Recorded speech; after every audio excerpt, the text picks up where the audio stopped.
You're listening to Hownikan Podcast, highlighting citizen Potawatomi Nation issues, members, and more. Thanks for tuning in. I'm your host, Paige Willett. Today, we'll hear stories from a Potawatomi elder devoted to music and someone who uses a special connection with the earth to carry on traditions. A CPN employee at the Cultural Heritage Center will also discuss how to better research family lineage. Marty and Bill Roberts visit the Citizen Potawatomi Nation Elder Center almost daily, and both the Bergeron family descendant and her husband love music. They lead a group of elders in singing secular, gospel, and patriotic songs every Thursday morning before lunch. Marty plays the piano, which she learned as a child, and Bill occasionally joins her on a flute-like instrument called a recorder.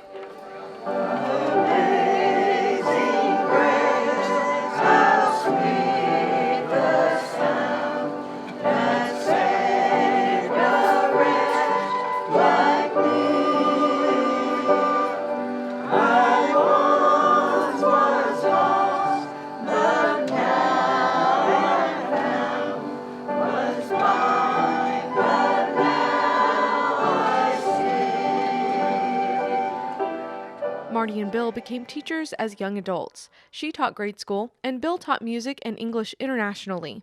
He has degrees in instrumental and choral music. The two lived around the globe, in the Caribbean, Africa, across the United States, and twice in Japan, before retiring and settling into elder housing near CPN headquarters. One of their fondest memories involved Bill leading a choir for the Yokohama International Baptist Church during a performance at the Intercontinental Yokohama Grand. They were invited by the hotel's event planner. She came and asked us if our choir would put on a Christmas performance in the hotel itself. And that was a big thing. When we went to the hotel, we were met by the people in charge, and they took us in a private elevator up to the Princess of Japan's suite. The Emperor's daughter. The Emperor's She has her daughter. own little suite up there on the top floor, and Yes. with a grand piano up there. So To practice before we went down. And it was locked, and they had to unlock that elevator for us to even go up, But they had our church choir to do that for them.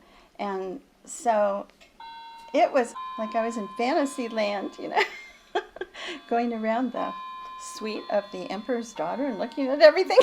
It was fun. Teaching music provided Bill personal and professional satisfaction. The art form holds a special place in his heart, and he tries to pass his philosophy and passion on to others, including through he and Marty's performances at the CPN Elder Center. you can study science, you can study math, and those are all things we need, and it's good head knowledge. But the arts, especially music, I think, is a expression of the heart and emotions and feelings. So it's always it's nice when you can work with kids, especially kids. I mean, anybody. I work with church choirs as well, and I've worked with adults. But regardless of the group it is, when you get them to perform and experience the joy of expressing themselves through music, it's a kind of a rush for me as well. Marty continues to teach piano despite being retired.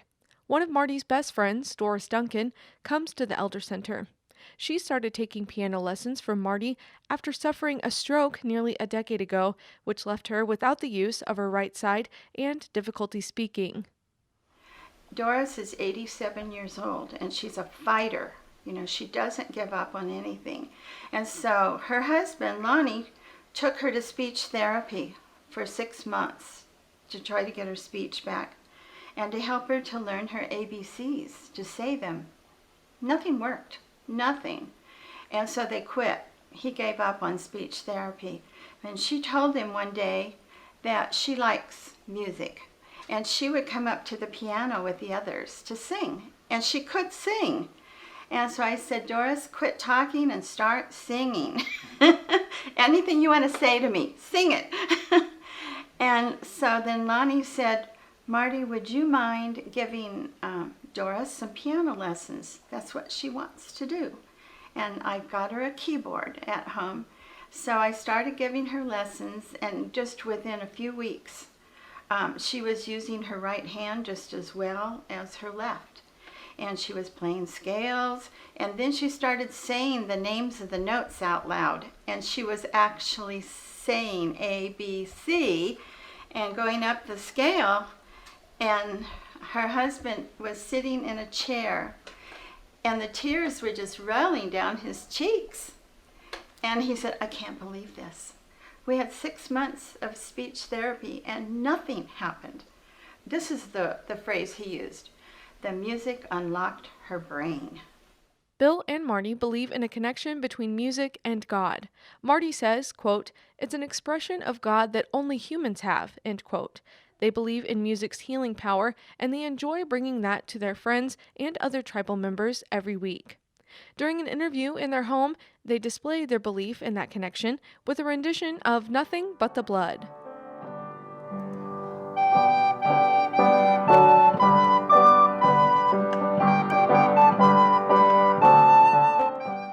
The Citizen Potawatomi Nation Title VI program welcomes Native Americans 55 and older to the center located at 2346 South Gordon Cooper Drive in Tecumseh, Oklahoma from 8 a.m. to 4 p.m. Monday through Friday. For more information, call 405-273-5236.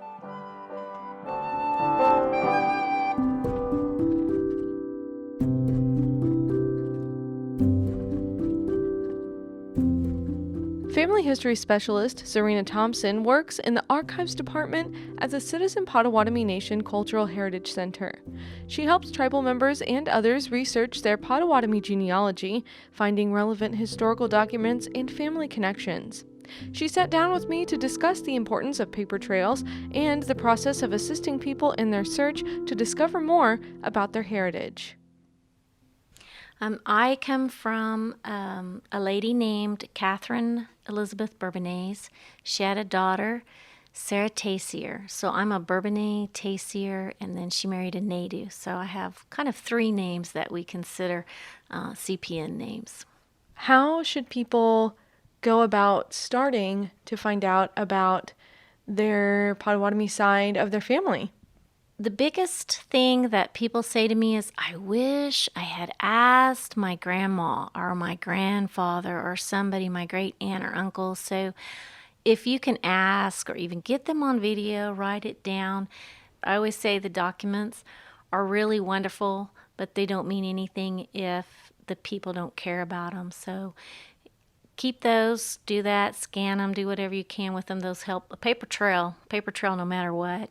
Ask as many people as you can. There's usually some great aunt somewhere, and it'd probably make her day if somebody would reach out to her in the family that maybe's never talked to her ever, but wants to know what she has, and it'll give her a lot of joy, speaking of those times.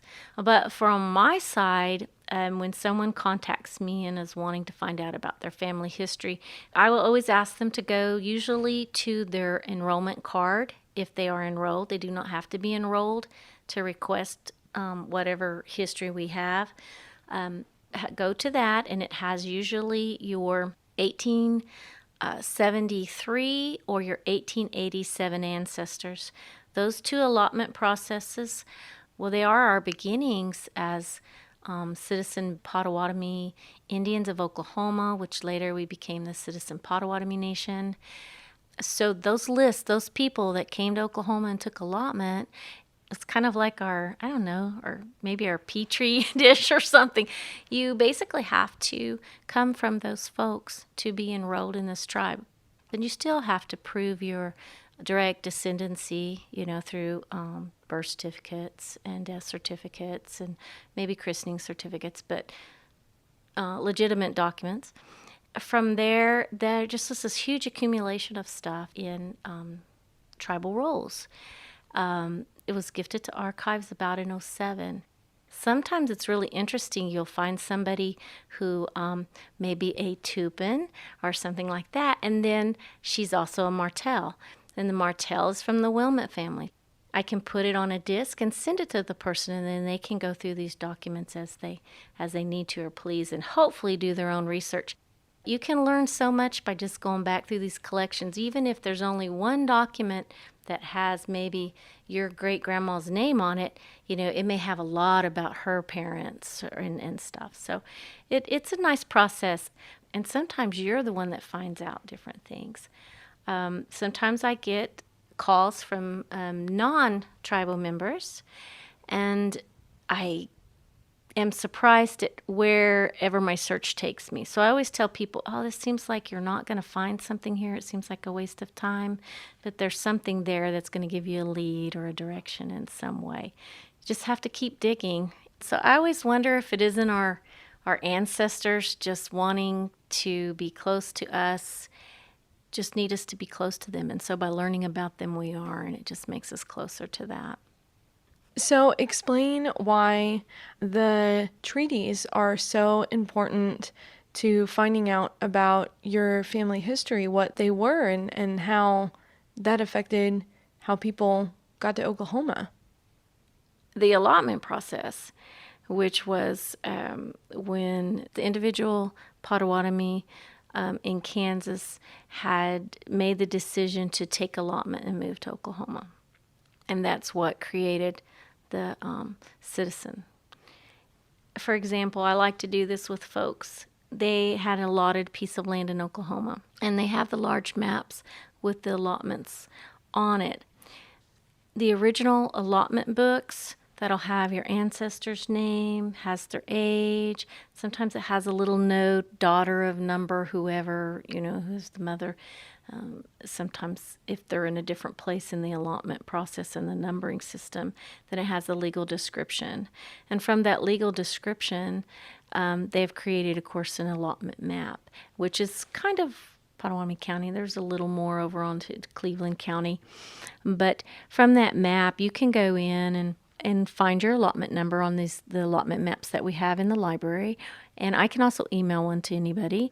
And you can find your allotment, and you can look at where it was. It's not like someone can tell you you're not a part of this tribe, or you're not a part of the Native American history in this country, because her name is right there, or his name is right there.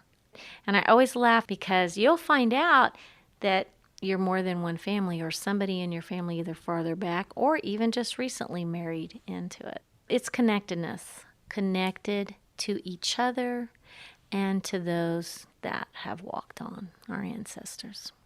I've definitely heard people describe it more as, well, it's not a family tree, it's a web.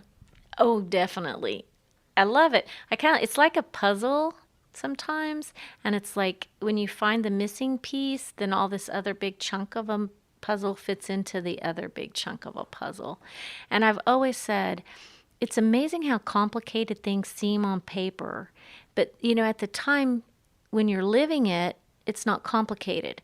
So if I had a man and a woman in their first marriage, they had children. But they marry, and in their second children, they have them together. Well, if a stepbrother and a stepsister get married and then they have children and you come down, it gets really kind of crazy and complicated. Sometimes it gets a little fun to really dig around, and sometimes it takes a few years just to find that one little puzzle piece. And then where you go, oh, okay, now it makes sense. So why are documents important? Why do you find for yourself that documents are fun? I've always said the stuff isn't important. Your papers, your artifacts are not important unless they mean something to you. And your family usually means something to you. They're very telling. I mean, it's kind of what you build your story on, I guess. And it's a good reflection of what was happening at that time, I would suspect. When you're doing genealogy and names, dates, birthdays, more information is always better, but sometimes you got to take what you get. But you can glean things out. Sometimes you can find out. And letters, I do succumb to crying when I read these beautiful letters to family members over things that are very moving. You can know somebody through it. Just I'm assuming like a book, how we get so caught up with characters and stuff. And maybe it's human nature to be able to get caught up in those emotions that you can see from paper. Visit the archives online at potawatomiHeritage.com/archives or call the Cultural Heritage Center at 405-878-5830.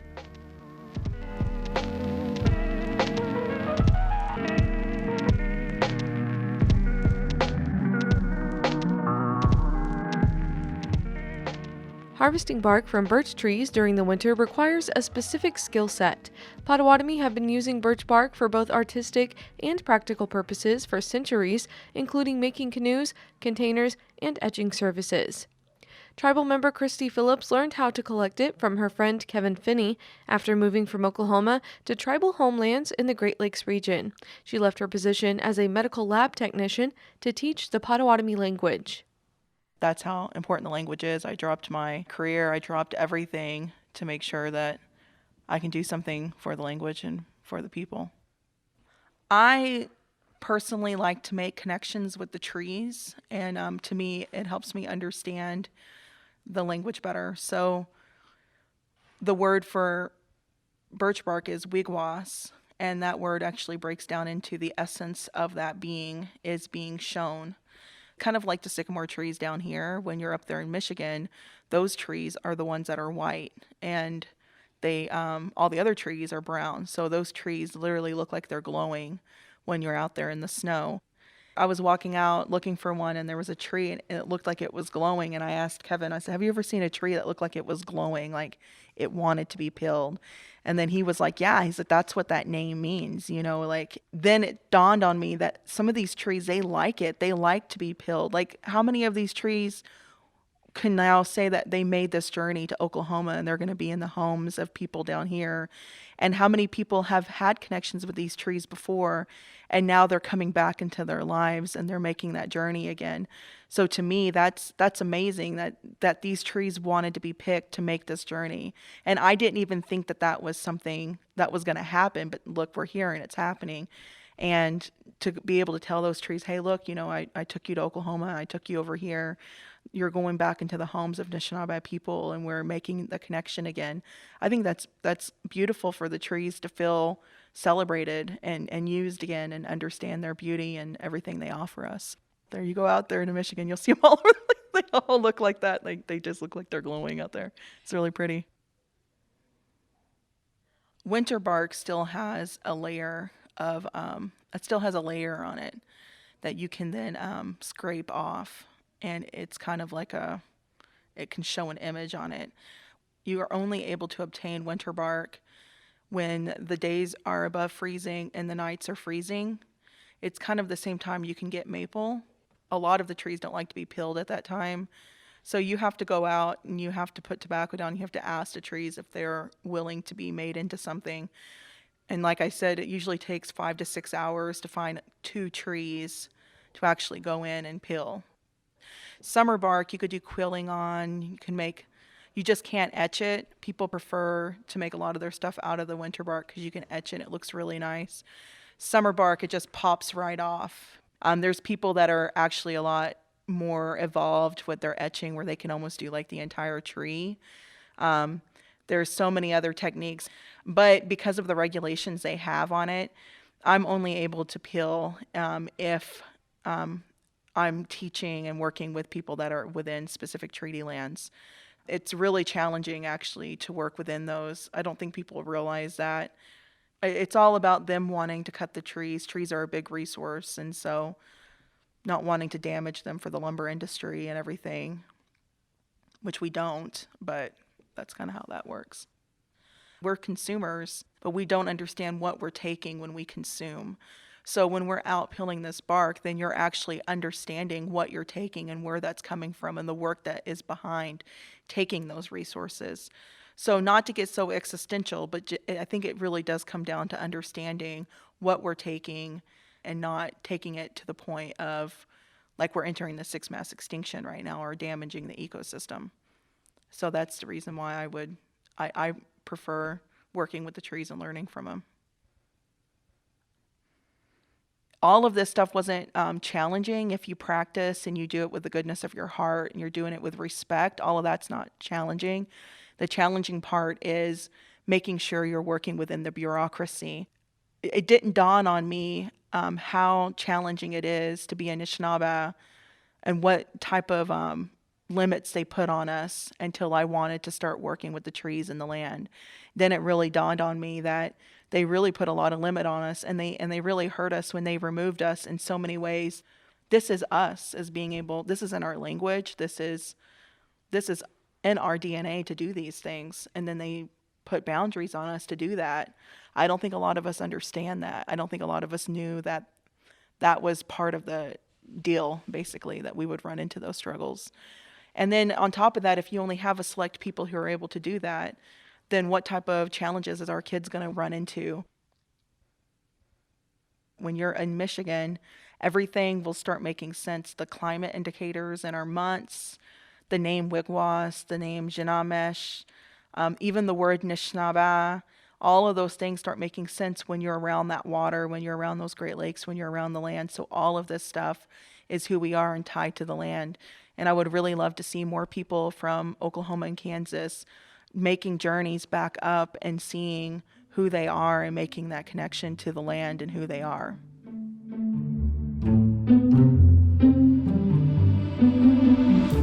Visit potawatomi.org/events to find workshops, cultural classes, and tribal gatherings in your area. Language resources are available at potawatomi.org/language.